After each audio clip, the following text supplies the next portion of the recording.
I grew up in this city called Allahabad in India. You just get to see a lot than you would expect as a child.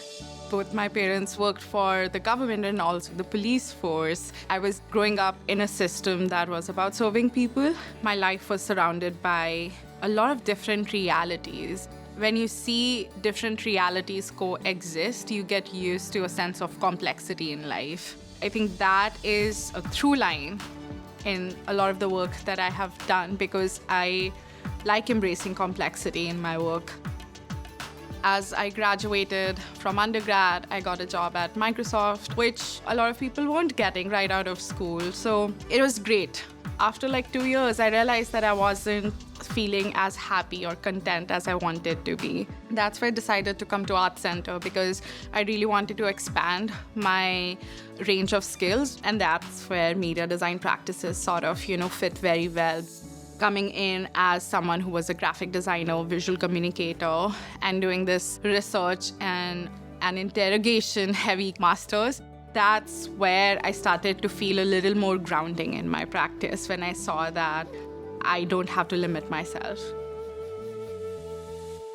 I started working with the Mayor's innovation team when I got the Design Matters Fellowship. It was in the summer of 2018. Mayor Garcetti was in office. One of his key portfolio items were housing and homelessness in Los Angeles. My role, more specifically as a fellow, was to design the workshops that we were doing, to understand a problem, which is what we were doing in MDP a lot, and using this skill set that I learned in my graduate program and apply it in local government.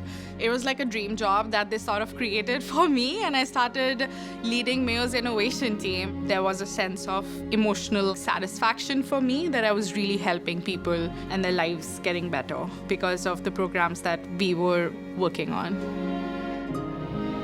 Mid-2021, that's when I found out that Montgomery County in Maryland was looking for civic designers. Because I'd never worked at a county level, I thought it would be interesting. More so with this one group, which was the Transit Services Department, and I worked with people who ride our buses, who, manage the depots, and I was teaching human-centered design without knowing that I was teaching it. That hands-on experience helped me recognize that I might be ready to shift into a teaching role. So currently at George Washington University, I'm an assistant professor of design, and I am also advisor for the interaction design students. I'm finding myself right now in a career where I'm able to create a space for design education that I would have loved to have. I'm also given space to research and have my own scholarship practice. My research project is about making people question how they use AI so that we don't end up in a future where there's too much homogenization of the way we are looking at problems. We do these workshops where humans and AI processes solve the same problem. And it was so interesting because ChatGPT and Google Gemini tools that the team AI used were highly linear, whereas the team human, it was just such a generative space because they went in all directions.